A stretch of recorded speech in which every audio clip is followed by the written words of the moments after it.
Welcome back to another technical deep dive here in the debug zone. Today, we're tackling a big question and breaking it down with insights from other users. Hopefully this clears up some misconceptions and helps you get the answer you need. So buckle up, stay a little curious, and let's jump right in.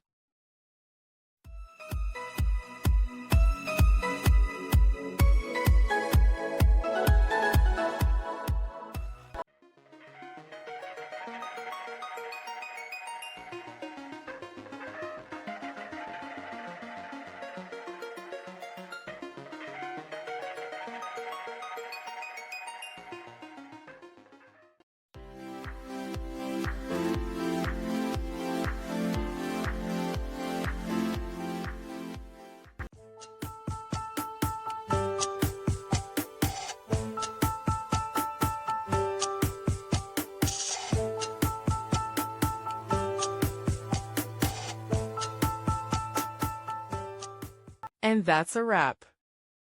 I hope you found the answer you were looking for. If you did, take a second to hit that subscribe button. It really helps out. And let me know in the comments which solution worked best for you. See you next time in the debug zone.